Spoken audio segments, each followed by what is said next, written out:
7장 12절의 말씀입니다. 구약성경 사무엘상 7장 12절의 말씀.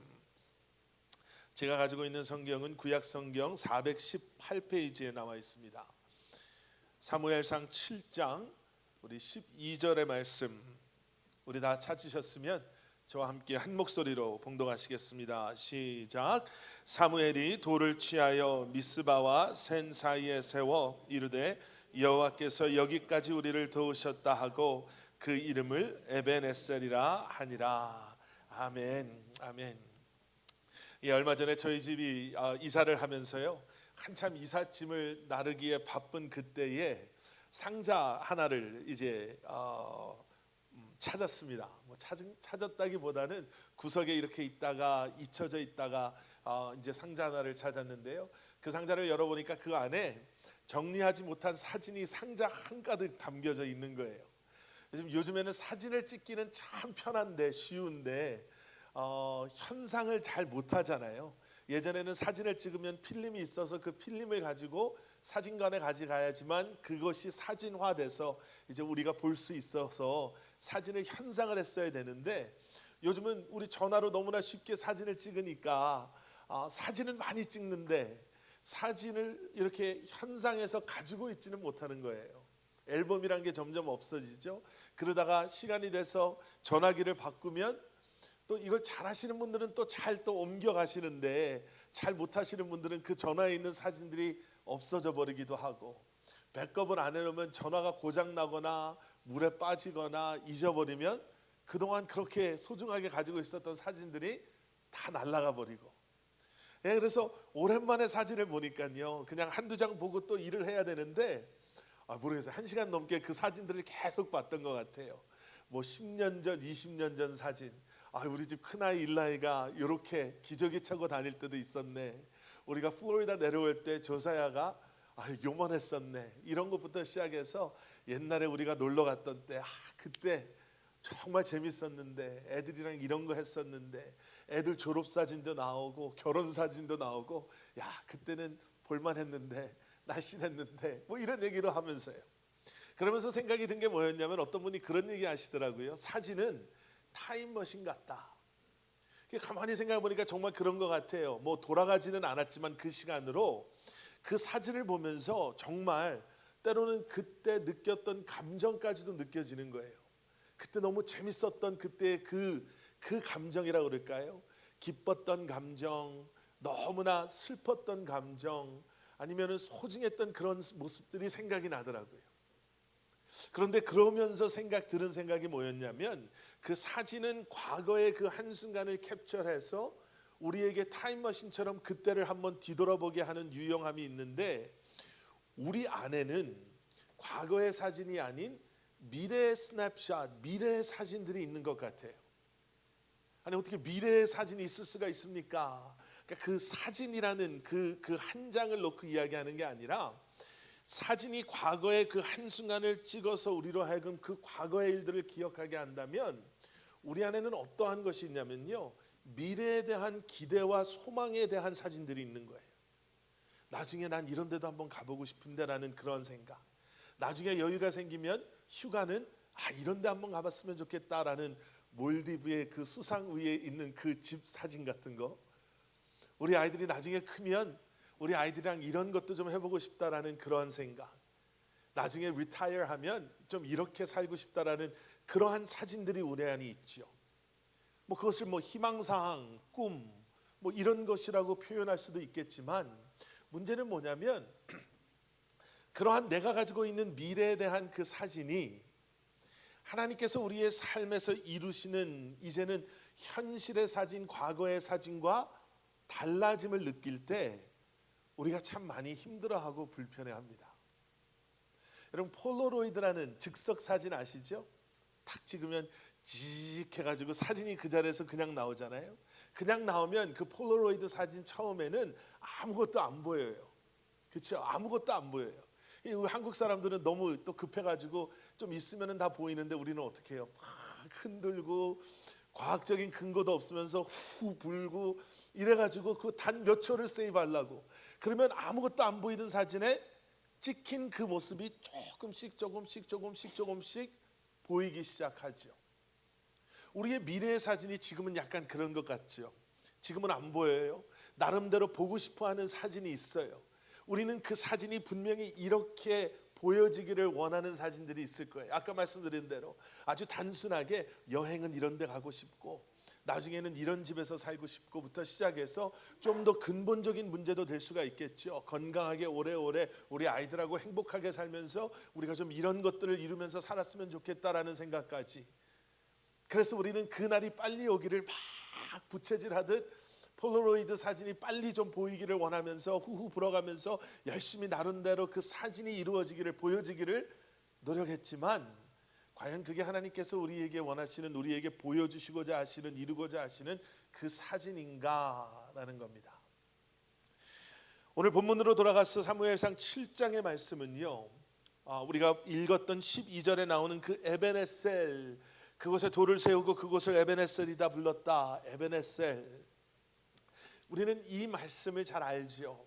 그런데 이 말씀이 나오기 이 7장 앞에 어떤 사건들이 있었냐면 이스라엘이 블레셋과 두 번이나 전쟁을 하는 그러한 역사적인 히스토리컬한 그러한 사건들이 있었습니다. 이스라엘 사람들은 블레셋 그러면은 아마 치가 떨릴 정도로 아주 싫어했던 사람들이 블레셋 사람들이었어요. 이미 두 번의 전쟁을 했는데 두 번 다 그 전쟁에서 패했습니다. 그것도 그냥 진 것이 아니라 참패를 당하지요. 나중에 조금 더 자세하게 설명해 드릴 텐데, 그래서 블레셋 그러면은 자다가도 벌떡 일어나는 거예요. 여러분 트라우마라고 들어보셨죠? 어떠한 과거의 경험 때문에 지금까지도 떨쳐버리지 못하는 그러한 두려움. 제가 옛날에 아셨던 한 집사님은 어렸을 때 개에 물린 적이 있으셨나 봐요. 아니 있으셨대요. 그래가지고 지금 나이 성인이 다 되고 할머니 할아버지가 되셨을 그때까지도 개만 보면은 아무 꼼짝을 못 하세요. 아주 너무나도 조그만한 개, 그냥 제 호주머니에 딱 들어갈 만한 개, 이 개는 어떻게 잘못 안으면 그냥 뼈라도 똑 부러질 것처럼 아주 조그만한 개를 봐도 너무나 무서워서 그 개 옆에까지도 못 가시는 거예요.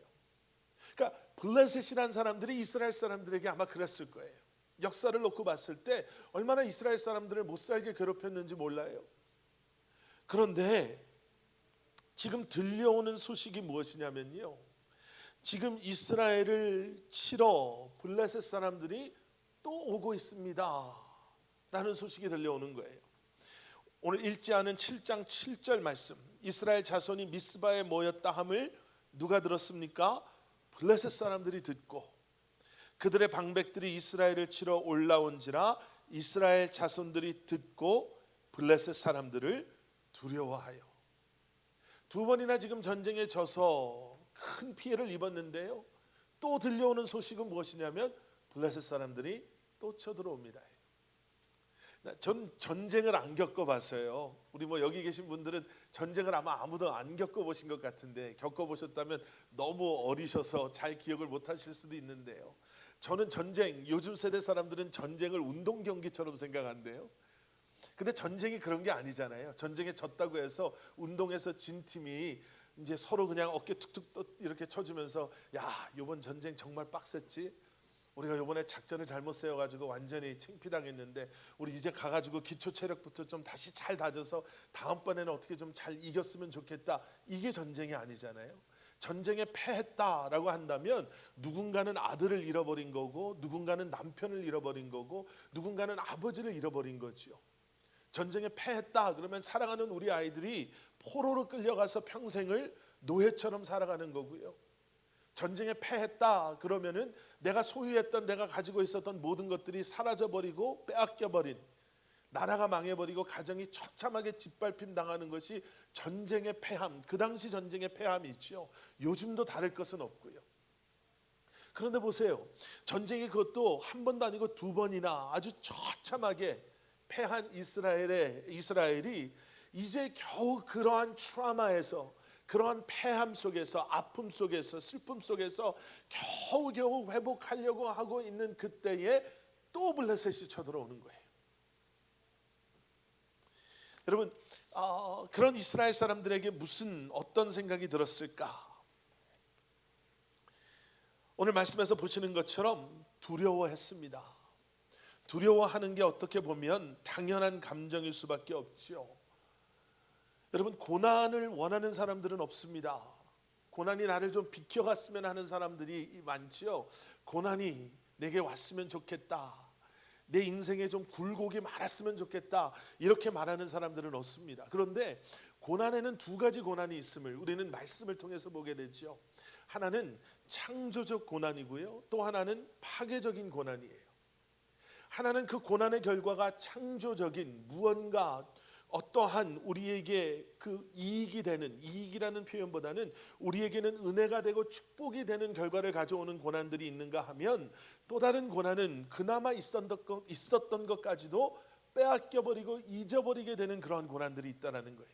예를 들면 이런 거죠. 한 건물을 놓고 그 건물을 demolish 하는, 아예 다 부셔버리고 새 건물을 짓기 위해서 그 건물을 부셔버릴 때나, 아니면 그 건물을 renovate 할 때나, 거기에 뭐 사용되는 뭐 도구라든지 이게 다를 수도 있겠지만 뭐 기본적으로는 비슷한 것 아니겠어요? 무언가를 부셔냄에 있어서는. 그런데 그 건물을 demolish 할 때는 그 도구를 가지고 그 건물 자체를 없애버리는 게 되지만, renovate 한다, 다시 꾸민다라고 할 때는 비슷한 도구를 가지고 또 한 면으로는 부시는 것처럼 보여질 수 있겠지만 결국은 뭐지요? 그동안 쓸 수 없었던 것, 고장나 있었던 것, 오래돼 있었던 것을 새롭게 하는 더 좋은 결과를 가지고 오지요. 어떤 청년 목회하는 목사님이 그런 말씀을 하세요. 청년 목회 중에 남자아이들을 이렇게 대상으로 사역을 할 때 남자아이들의 신앙은 군대를 갔다 와 봐야 안다는 거예요. 신앙생활을 잘하다가 군대 갔다 와서 완전히 변해서 오는 애가 있는가 하면, 저런 애는 앞으로 어떻게 신앙생활할까 하는 애가 군대 갔다 와서 완전히 새로운 사람이 돼서 왔다라는 오는 애들도 있다라는 거죠. 군대를 갔다 온, 신앙생활 잘하고 찬양팀의 리더하던 청년이 군대를 갔다 왔는데 군대 갔다 와서 늘은 거는 욕밖에 없는 그런 사람이 있는가 하면, 야, 쟤는 저렇게 게을러서, 저렇게 계획이 없어서, 저렇게 디스플린하지 않아서, 부지런하지 않아서 쟤는 어떻게 남자 구실이나 할까 했던 애가 군대 갔다 오더니 완전히 사람이 달라져서 얼마나 성실해지고 부지런해지는지 모른다, 이런 얘기를 하는 거예요. 똑같은 군대라는 아주 힘든 시간을 지나지만 누군가는 그 시간이 크리에이티브한, 하나님의 그러한 창조처럼 창조적인 고난의 시간이 될 때가 있고, 누군가에게는 파괴적인 고난의 시간이 될 때가 있다라는 거죠. 미국의 팀 켈러 목사님이라고 한 번쯤은 들어보셨을 거예요. 뉴욕 맨하탄에 있는 리디머 처치에서 사역하셨던 목사님이신데, 이분이 쓴 책 가운데 Walking with God Through Pain and Suffering 이라는 책이 있어요. 한국말로 번역이 돼서 제목을 뭐라고 잡았냐면 고통에 답하다, 이렇게 제목을 잡아서 고통에 대한, 근데 그 책 가운데 이런 말씀을 하세요. 내가 어떻게 하면 살아남을 수 있을까? 고통에 대해서요. 내가 어떻게 하면 살아남을 수 있을까? 내가 어떻게 하면 한 인간으로서 품위를 잃지 않고 역경을 헤쳐나갈 방법은 무엇일까? 실질적으로 어려움을 겪는 이들에게 이런 철학적인 자세로 고난에 대해 이야기하는 건 정말 잔인한 짓입니다. 하지만 고통이 하나님과 인생의 본질에 대한 중대한 물음으로 이끌어 간다는 것은 분명한 사실입니다. 여러분, 이게 얼마나 중요한지 몰라요? 고난을 앞에 두고 내가 어떻게 하면 살아남을 수 있을까? 아니면 이 고난 앞에서, 야, 그래도 내가 명색이 교회 목사고 장로고 권사고 신앙생활 이렇게 하고 다른 사람들이 지금까지 나한테 신앙 좋다, 믿음 좋다 그랬는데, 야, 내가 이걸 어떻게 하면 그러한 나의 품위를 잃지 않고 여기서 이 어려움을, 이 역경을 잘 이겨낼 수 있을까? 이 질문을 내가 내 스스로에게 한다는 것 자체가, 여러분 한번 생각해 보세요. 그게 얼마나 잔인한 것인지. 그런데 고난이 우리에게 주는 많은 유익함 가운데 중요한 것은 뭐냐면, 그 고난을 통해서 우리로 하여금 그동안 잊고 있었던 본질의 질문, 그 중대한 물음을 우리가 비로소 할 수 있다라는 거죠. 하나님은 누구시지? 그런데 그 하나님이 왜 나에게 이런 고난을 허락하시지?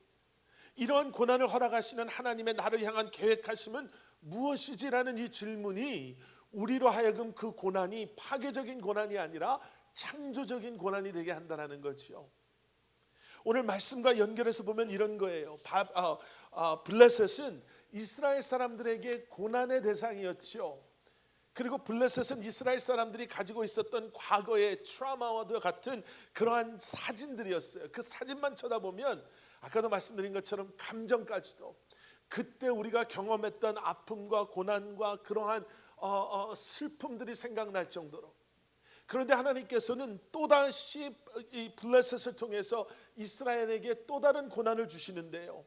이 고난은 파괴적인 고난이 아니라 겨우 회복하고 있는 이스라엘을 아주 완전히 밟아버리시려는 그런 하나님의 계획하심이 아니라 이것을 통해서 하나님께서 그들 안에 새 일을 창조하시기를 원하신다라는 거죠. 앞에 두 번의 전쟁이 있었다고 말씀드렸죠. 첫 번째 전쟁에서는 4천 명이 전사해요. 4천 명이 전사한다라는 건 정말 많은 사람들이 죽은 거죠. 그런데 두 번째 전쟁에서는요 3만 명의 장정이 전사합니다. 뭐 10배는 아니지만 이 얼마나 비교할 수 없을 정도로 많은 사람들이 죽었어요. 3만 명이 죽은 것뿐만 아니라 이 두 번째 전쟁에서는 아시는 것처럼 이스라엘 사람들이 첫 번째 전쟁의 그 아픈 기억 속에서 야 우리가 어떻게 하면 이길 수 있을까? 야 하나님의 그 언약궤 있잖아. 하나님의 언약궤 그 임재를 상징하는 언약궤를 가져가면 그러면 우리가 이기지 않겠냐 해서 마치 부적을 달고 어디를 가는 사람처럼 자동차에 십자가 스티커 붙여 있으면 사고 안 난다고 믿는 그러한 미신적인 그러한 생각처럼 그 사람들이 언약궤를 가지고 간 거예요. 언약궤는 하나님의 임재함을 상징하는 거잖아요. 그럼 여기서 더 중요한 건 뭐예요? 상징하는 게 아니라 상징하는 그 무엇이 아니겠어요? 언약궤가 가지 않더라도 하나님의 임재하심이 그들과 함께한다는 것을 믿었다면, 그러한 믿음이 그들 안에 있었다면 언약궤를 가져가는 수고가 아니라 그 믿음을 회복하고 전쟁터에 나갔다면 함께 하시는 하나님께서 그들에게 분명히 승리를 주셨을 텐데 그들이 그것을 잘못 생각한 거예요. 그 뒤에 스토리는 뭐 제가 설명 안 드려도 아실 거예요. 블레셋 사람들이 전쟁에만 이긴 게 아니라 언약궤까지 뺏어가요. 그런데 언약궤를 가져갔더니 블레셋의 사건과 사고가 끊이지 않아서 그 언약궤를 돌려보내요. 이스라엘 백성들이 정신 차리고 회개하고 이제는 그 언약궤를 가져와야 되겠다 이게 아니라 블레셋 사람들이 돌려보낸 거예요. 그런데 말씀을 보시면 돌려보냈음에도 불구하고 언약궤가 돌아오지 않고 말씀을 보시면 기럇 예아림에서 20년 동안이나 산골 마을에 처박혀 있습니다. 이걸 보면 그 이스라엘 사람들이 어떤 마음을 가졌었는가가 보여져요. 하나님 없어도 괜찮지 않겠냐? 하나님 없어도 우리 지금까지 뭐 잘 살고 있는데 뭐 어때? 이런 마음. 근데 그 마음이 결국에는 변하죠. 하나님의 은혜로 마음이 변하기 시작해요. 7장 2절 말씀. 괴가 기럇 여아림에 들어간 날부터 20년 동안 오래 있은지라 이스라엘 온 족속이 여호와를 사모하니라. 여러분, 사모함이 시작입니다. 여호와를 사모함이 시작이에요. 다른 어떠한 무슨 뭐 시스템이나 방법이 아니라 우리 안에 여호와를 사모하는 그 마음을 회복시켜 주실 때 여러분 우리 안에서 하나님의 창조적인 변화가 우리를 새롭게 하시고 우리의 가정을, 우리의 교회를, 우리가 가지고 있는 미래에 대한 그 스냅샷들을 변화시키기 시작하시는 거예요.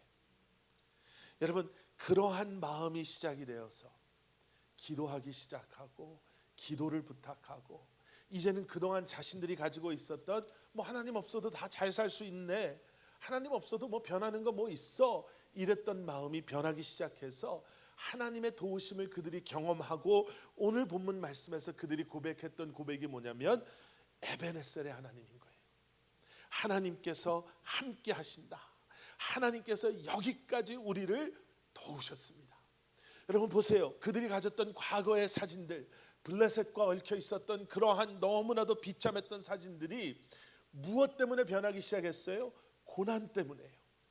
그리고 그 고난이 20년이 걸렸지만 여호와를 사모하는 그 마음으로 말미암아 이제는 그 고난이 파괴적인 고난에서 창조적인 고난으로 변하기 시작하면서 이제 하나님께서 그들에게 새로운 바라볼 수 있는 사진들, 폴라로이드 같이 뿌연 우리가 그동안 가지고 있었던 보이지 않는 그저 기대했던 막연히 생각했던 그러한 사진이 아니라 건강하겠지, 잘 되겠지, 우리 아이들이 잘 성공하겠지, 우리의 노후가 괜찮겠지, 안정되겠지 라는 그러한 막연한 기대가 아니라 이제는 하나님께서 그들에게 그들이 바라봐야 할 사진을 주시는데, 그게 뭐냐면 에베네셀의 하나님이라는 거예요. 함께 하신 하나님. 그러면 그것과 연결되는 미래에 대한 사진은 뭘까요? 임마누엘의 하나님이죠. 우리와 함께 하시는 하나님. 바로 그 사진이 연결되어서 보여지는 것이 예수 그리스도고 예수 그리스도의 십자가인 거예요. 언약궤를 가지고 나가서 막연히 우리가 그러면 이기겠지가 아니라 이제는 그 언약궤 된 우리와 함께 하시는, 그런 우리와 함께 하시는 예수 그리스도의 임마누엘의 그 은혜와 약속으로 말미암아 이제는 더 이상 블레셋이라는 트라우마에 시달리는 것이 아니라 이제 누가 온다 하더라도 우리는 함께 하시는 주님과 동행하는 삶을 살겠습니다. 여러분, 이 고백이 저와 여러분의 삶 가운데 고백되어지기를 우리 주님의 이름으로 간절히 축원합니다. 과거의 사진, 이제 그 과거의 사진에 머물러 있는 것이 아니라요, 우리에게 주시는 임마누엘의 하나님의 그 사진, 우리에게 허락하시는 여호와 이레의 하나님, 모든 것을 예비하시고 준비하시는 하나님, 우리의 구원자 되시고 우리의 삶의 주인 되시고 우리의 삶을 책임지시는 주님의 그 은혜의 언약에 변하지 않는 약속의 사진, 그 말씀을 붙잡으시고 이번 이 한 주간도 살아가시는 저와 여러분들 되기를 소원합니다. 시편 94편 17절에 이런 말씀이 있어요. 여호와께서 내게 도움이 되지 아니하셨더라면,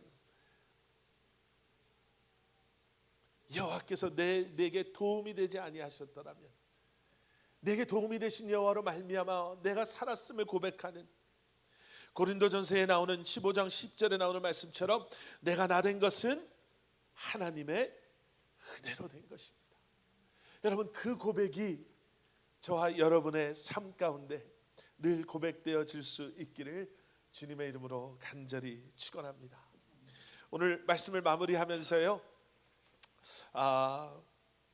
지난주에도 우리 앤드루 청년을 떠나보냈는데, 오늘 또 우리와 마지막으로 또 예배 드리시는 또 우리 성도님이 계셔서 제가 잠깐 기도하는 그런 시간을 갖기를 원합니다. 김미란 집사님 잠깐 앞으로 나와주시면요.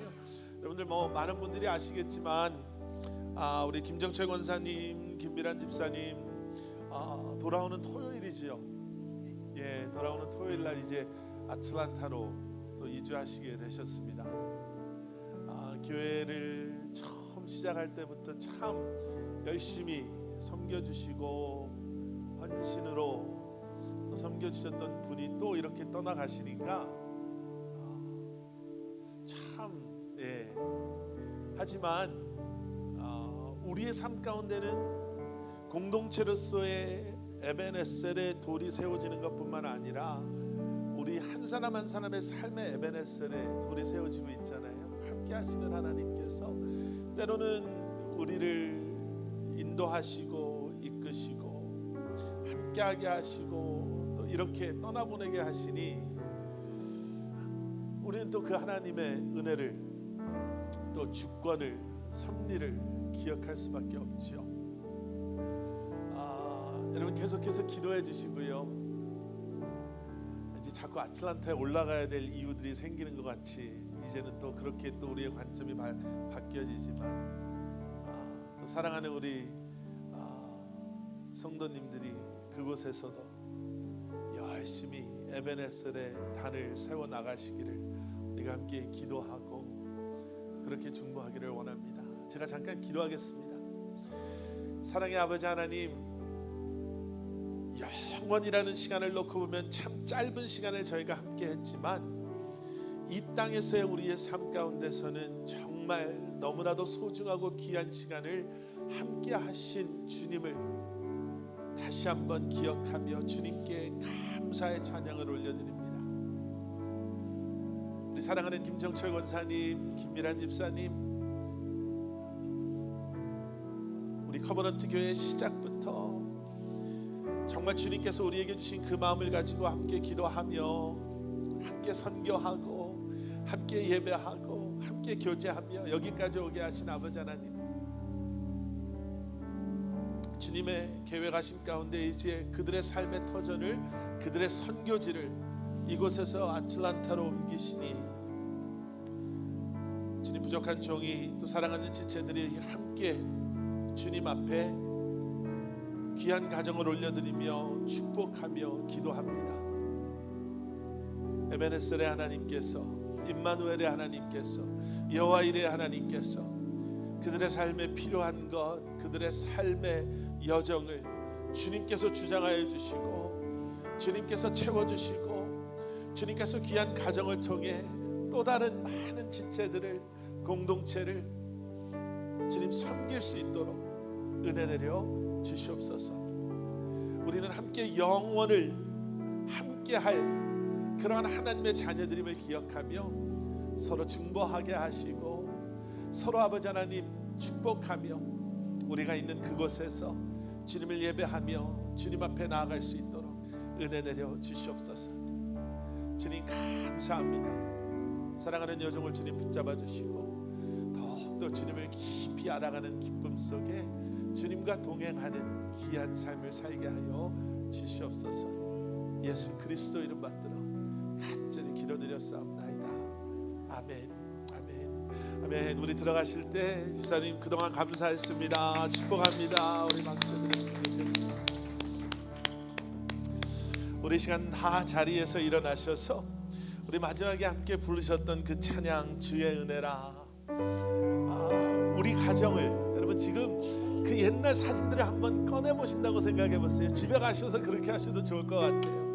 그냥 과거의 귀한 그런 기억만을 생각하는 게 아니라 그 순간 하나님의 은혜였구나. 그때 우리 아이들이 이렇게 태어나고 성장한 것, 우리가 이렇게 미국으로 이사 온 것, 우리가 그동안 이렇게 살 수 있었던 것이 하나님의 은혜였구나. 에베네셀의 하나님께서 우리와 함께 하셨구나.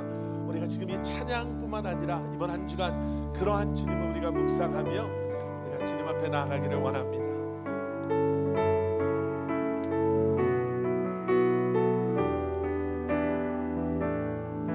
내가 지금까지 지내온 것은, 내가 지금까지 지내온 것은 주의 은혜라, 주의 은혜라. 지금까지 지내온 것은, 내가 지금까지 지내온 것은 주의 은혜라, 주의 은혜라, 주의 은혜라. 지금까지 지내온 것은 주의 은혜라, 주의 은혜라, 주의 은혜라. 지금까지 지내온 것은 주의 은혜라, 주의 은혜라. 지금까지 지내온 것은, 내가 이 자리에 서 있는 것은, 내가 이 자리에 서 있는 것은 주의 은혜라, 주의 은혜라. 이 자리에 서 있는 것은, 내가 이 자리에 서 있는 것은 주의 은혜라, 주의 은혜라. 이 자리에 서 있는 것은 주의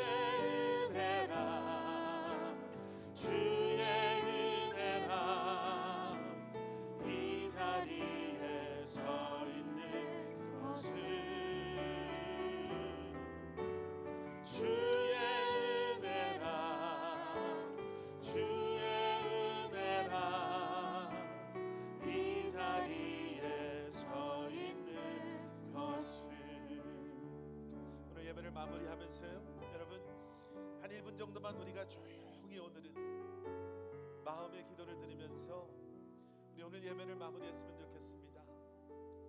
무엇이 주님의 은혜였습니까? 지난 한 주간을 돌아봤을 때 무엇이 주님의 은혜였습니까? 지난 1년, 2년 그동안의 우리의 삶을 돌아봤을 때 무엇이 주님의 은혜였습니까?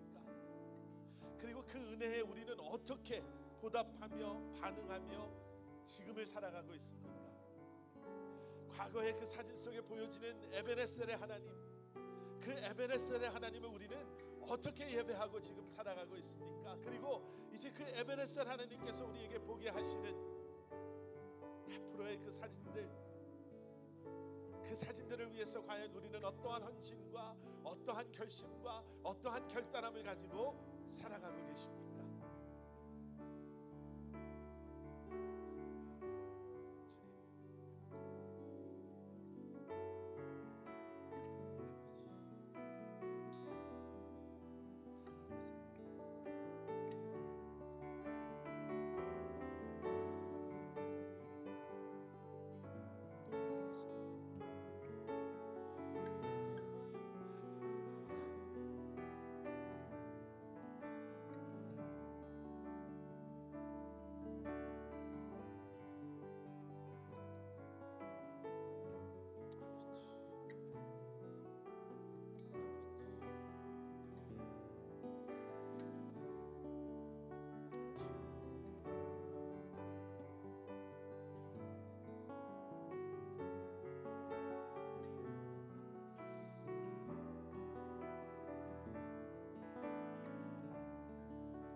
새로운 한 주간을 시작하며 주의 은혜입니다라고 고백하게 하신 아버지 하나님, 이번 이 한 주간도 우리의 삶 가운데 에베네셀의 하나님을 기억하는 그러한 돌들이, 그러한 예배가, 그러한 말씀 묵상이, 그러한 기도가, 그러한 삶이 세워져 나가게 하여 주시옵소서. 이제는 우리 주 예수 그리스도의 십자가의 은혜와 하나님 아버지의 무한하신 사랑과 성령님의 감화 감동사라 역사하심이 주님의 은혜입니다 라고 고백하며 주님만을 의지하고 신뢰하며 그 은혜를 사모하며 새로운 한 주간을 시작하는, 새로운 삶의 여정을 시작하는 사랑하는 성도님들 한 분 한 분의 삶 가운데 그들의 가정과 기업과 주님의 몸된 교회 위에 이제로부터 영원토록 함께 하시길 간절히 축원하옵나이다. 아멘.